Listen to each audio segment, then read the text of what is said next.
So Thank you, Dr. Chaudhary. I'll request now Dr. Lubna Hassan from Pakistan. She is a good friend of mine, to introduce the lady behind Suffolk from India, Dr. Sadhana Gupta. Madam, kindly be in time and kindly finish up in time, because ultimately it's your program. Okay, thank you. So I don't see Dr. Lubna Hassan in participant. So kindly you make a quick introduction so that I can share my screen. Dr. Atul, please. Dr. Sadhana Gupta is a Foxy representative to Suffolk, and she is following the things which we are left. ICOG Governing Council member, corresponding editor, Journal of Obstetrics and Gynecology of India, senior consultant, Hospital Medical Research Center, and from Gorakhpur. She is a lady with a vision. She is a lady with a destination. She is a lady always ready to come up and fight for right. Dr. Sadhana Gupta. She is going to talk about the screening for ovarian cancer. Very rare thing, but patient comes to us very late. So let's see what she has to say. Thank you, sir, for the very kind introduction. And it was a privilege to take the baton from Dr. Atul Munshi as a Foxy representative to Suffolk. So with a wonderful presentation by all the speakers before me, I extend a hearty welcome and greeting as an organizing secretary and Foxy representative to Suffolk to all. So coming to screening and prevention of cancer ovary, and ovary, I possess a mysterious physiology that affects all organs from head to toe. It is for the vigilant clinician to decide they want me as a friend or foe. So ovary is mysterious. It is source of our reproduction and it is source of our existence. They are the most mysterious and the least accessible of female reproductive organ, and the mystery lies in their intricate and close relationship with every organ of the body. And why? Because it is inaccessible. Am I audible? Am I audible? Yes, ma'am. Yes, ma'am. So the relative inaccessibility of the ovaries often lead to delay in detection of ovarian disorders, which include borderline tumors as well as the wild malignancies. So what is the magnitude and impact? Ironically, the ovarian cancer is neither not common and it is not uncommon as well. So worldwide, we had that 250,000 new cases of ovarian cancer every year. Fortunately, in Suffolk region in Asian women, the incidence is a little lower as 11.4% to 9.1%. And as per population-based registries in India, ovarian cancer is one of the 5 leading sites of the cancer. And with the age standardized incidence, the incidence has been on the rise, and rightly, as our previous speaker says, it is the fat in our diet, it is obesity, which also lead to the ovarian cancer, also increase in the incidence of ovarian cancer. So globally, especially in developed world, ovarian cancer remains the most lethal of gynecological malignancy, and that is our concern. And when we detect it early, the mortality rate is around 30%, but when we detect it as advanced stage, mortality rate is still 70%.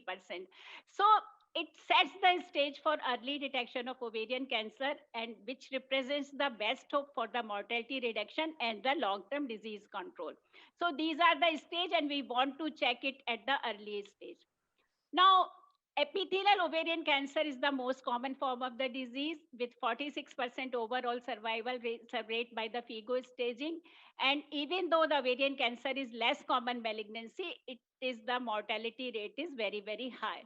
So what are the risk factors? The family history. It is in our genes. So one of the most well-proven risk factor of ovarian malignancy is the family history. Inheritance of deleterious genetic mutation, that is BRCA1, BRCA2, obesity, nulliparity, tobacco, and use of postmenopausal hormone therapy. So these are the few risk factors. Few are the protective factors for the ovarian cancer, that is the use of COC, pregnancy, lactation, and tubal ligation. So this is the scenario, and we have to understand that many things at the preventive step, that is only in the lifestyle, that is the smoking, alcoholism, diet rich in red processed meat. If we can avoid these things, it can go a long way in the reduced incidence of ovarian cancer. So what is the screening and preventive strategy? And screening test has got something very important, what we can say, the gold standard and the tough test. It should be inexpensive, it should be easy to do, no discomfort or minimal discomfort to patient, reliable, valid, sensitive, specific, and they should be available to the population which have got the high risk factor. Unfortunately, for screening of ovarian cancer, a good screening test is still not on the horizon of medical world. Ovarian cancer is different because it is sporadic. As I say, it is neither common nor rare.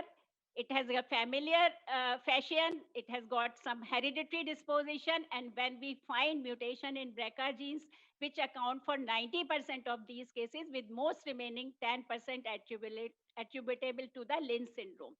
So it is very, very different. So we have categorized into the three risk population. One is low population, no family history. Second is a have increased risk, which have got the family history, and the third is the most increased risk, which have got the BRCA mutation and the genetic mutation.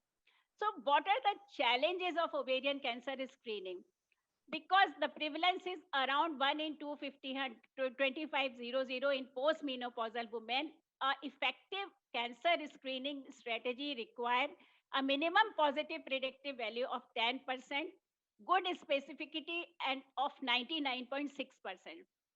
Moreover, the most important thing in the problem with the ovarian cancer screening is that if even if the positive predictive value of 10%, it would result into 10 surgeries for every one case of cancer detected. We don't have the established identified histological precursor lesion or molecular event that precede malignant transformation like in CA cervix. We don't have the time frame nor what is the time frame for the developing from stage 1 to stage 3. We don't know. Most biomarkers are evaluated and diagnosed and advanced disease and not in the general population, and there is a low prevalence in general population, so that means the very large prospective cohorts are needed to evaluate what is the specificity of that screening test.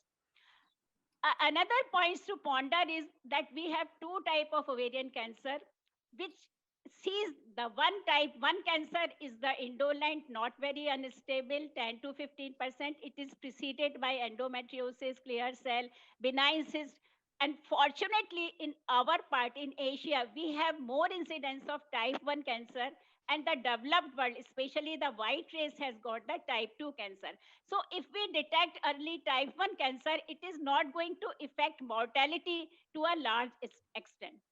So what are the challenge and solution? And we have to bank on what we know with our experience. So the basic thing which we do in our clinical practice, it is not a field study. What is our experience? A complete gynecological examination at least once a year, and a paying attention to certain symptom. If a postmenopausal woman, if a obese perimenopausal woman recurrently come to you with the bloating, pelvic or abdominal pain, feeling full quickly, she is having urinary urgency and frequency, we should warrant a good clinical examination as well as ultrasound, because we have to pay attention to these symptoms in a particular age group of women and a particular risk factor of the woman. However, UPSTF 208 and the 2018 and the PLACO screening trial questions the value of bimanual pelvic examination in ovarian cancer screening, because in 5-year study, no case of ovarian cancer detected solely with the bimanual examination. And they also concluded in separate recommendation that current evidence is insufficient to assess the balance of benefit and harms of screening with pelvic examination to detect a range of gynecological condition. And we can share with our experience as well that as the tip of the blink of eye, now we perform ultrasound examination with the good clarity. The recommendation seems fairly okay. The next is the CA-125, which is used as well as abused in adnexal masses and the screening of cancer, ovarian cancer as well. We know it is a high molecular weight glycoprotein, which is expressed by a large proportion of epithelial ovarian cancer. However, the sensitivity and specificity of CA-125 remains poor. raised in approximately only 50% of stage 1 epithelial ovarian cancer and 75 to 90% of advanced disease with false positive result in many benign and malignant disorders, and tuberculosis, endometriosis are few conditions which we found very frequently in our clinical practice.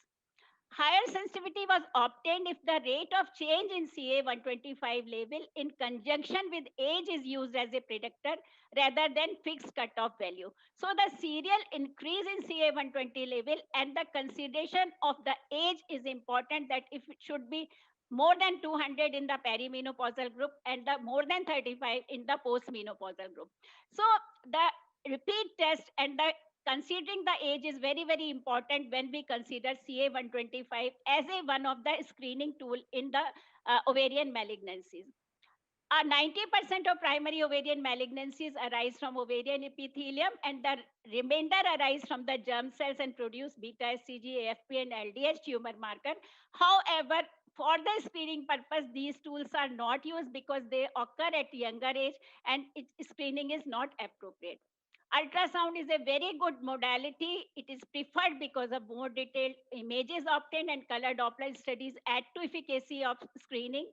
And sensitivity of the transvaginal ultrasound is around 85% and specificity of 98.7%.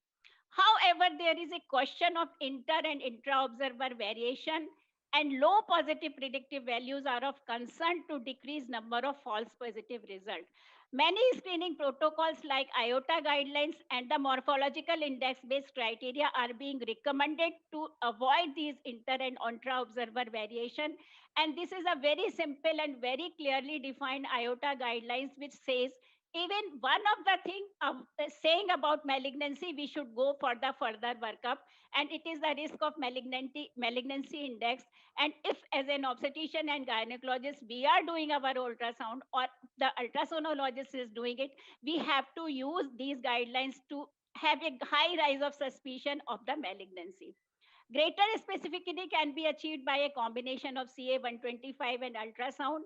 Sequential approach with CA125 as a primary test and pelvic ultrasound as a secondary test has a high specificity as proved in the some studies. However, the Mukro reported main drawback of using fixed cutoff of 30 IU mmol for CA125 is in its low sensitivity. So these are our clinical tool which we are using in our clinical experience, clinical examination, paying attention to symptoms, CA125 and the transvaginal ultrasound. But whatever research and evidence in general people says, it actually is giving more questions than answers. So all the three have been like studied, and it is the PLACO trial. All the results of these important trials are now over. Now they has been published. And in PLACO trial, which is done on the 78,237 healthy women, and they saw that the screening effort did not change the expected stage distribution from unscreened population with positive predictive value of only 1 to 1.3%. So it was something eye-opener. Now, this is another very large scale study done in on a huge group of the women, that is United States Preventive Service Task Force, which reviewed the evidence on benefit versus harm of screening for ovarian cancer in asymptomatic, no high risk women for ovarian cancer. And they finally recommended against the screening of ovarian cancer in asymptomatic, low risk women because they found no mortality benefit and harms in the form of false positive screening test and subsequent surgery. UK CTO's trial is another big trial, more than 20,000, more than 2 lakh postmenopausal women. And again, they say after a median follow-up 11.1 years, there was no significant difference in mortality due to ovarian cancer among control and 2 intervention group. UK CTO's trial, again, it is a very big trial, and it identifies limited, that this says that the detection rate is low, and the most important concern is because ovary is inaccessible, we have to do the surgery to confirm diagnosis, and you find up to 15% of these women who have got the positive screening test, they had the surgeries to diagnose, and the 15% of these women had major surgical complication which didn't have the cancer of the ovary. So there is a good evidence that in the asymptomatic low risk population, still nobody is recommended that we should go for the routine screening. And there is also a limited evidence on psychological harm for screening of ovarian cancer from UKCTOS and the Quest trial. Cost effectiveness, again, it is says that it is not cost effective, but when they publish the data, they actually focused on the advantage and not on the cost. So cost effectivity is still not there. And though the phase second of the UK CTO's trial showed that the CA125 incorporated with ROCA, that is the computerized analysis every 4 months, and TVUS achieved a good stage shift. Hence, ROCA-based screening may be an option in a high-risk situation. So these are the takeaway from American Cancer Society, that they don't recommend screening for ovarian cancer in average risk women. And the ACOG also doesn't recommend, and it is the Memorial Sloan Kettering in its screening guidelines recommends that women with increased risk of ovarian cancer should go the screening, not the average population. So these are all guidelines which are against, but actually we have the different opinion. And when this draft was put on the public comment, there were many comments which voiced concern that given the aggressive nature of ovarian cancer, screening tests are needed. So they have to reply that it is not on economics, it is on the benefit, and it is against still screening based on the average population. And UPPSTF then revised the recommendation statement that women with a family history of ovarian and breast cancer or symptoms should discuss with their healthcare provider at your earliest. So we are on the same page. We don't know actually, but most of the recommendation are against for the routine screening and focus screening on the high risk cases. So coming to high risk women, are they totally different? Yes, especially for ovarian cancer. Again, I re-emphasize that the hereditary predisposition account for at least 10% of all epithelial ovarian cancer, and mutation in BRCA genes account for approximately 90% of these epithelial cancer, which while most of the remaining 10% is attributed to Lynch syndrome. So we like it or not like it, as an obstetrician gynecologist, we have to be a little bit genetist also. So women with mutation in BRCA1 or mismatch repair genes should be CA125 and TVS should be started between 30 to 35 year of the age, and the BRCA2 mutation, the screening is limited between 35 to 50 years of the age. So this is the recommendation, and for high risk, these women who are having family history, the recommendation are totally different. And oophorectomy also have the risk of breast cancer, half the risk of breast cancer in women with BRCA1 and BRCA2 mutation. In women who are not undergoing risk reduction salpingo-oophorectomy, again, TVUS and serum CA125 should be considered at the clinician discretion, and it should start at the age of 30 to 35 years. So it is very, very important. And again, it is the type 1 and type 2 cancer behave totally differently, and we have to be differentiate between two pathologies. Type 1 are slow growing indolent neoplasm. We have the precursor lesion like benign cyst or endometriosis. While type 2 cancer carcinoma are clinically aggressive neoplasm and may develop de novo from the tubal epithelium or the surface epithelium. And efficacy of ovarian cancer screening method depends on subtypes of ovarian cancer. And it is important that we are not able to detect type 2 ovarian cancer in early stage, and that's why the screening method are not affecting overall mortality. So the research are going on for the specific molecular marker for each type of cancer, and there is so many pathways, KRAB, BRS pathway in female cells. There are so many research which is going on for the new biomarkers which can be effective in the type 2 cancer screening and the early detection. So we look forward for many, many things, PTXO, overexpression, genetic expression based on molecular profiling, which have significant implication. And the new markers are on the way. Proteinomics studies are on the way. Leptin, prolactin, osteoponin, insulin-like growth factor, they have been studies. However, the bottom line is this, that many and numerous markers have been yielded, but all unfortunately seem to perform at best similarity to CA-125.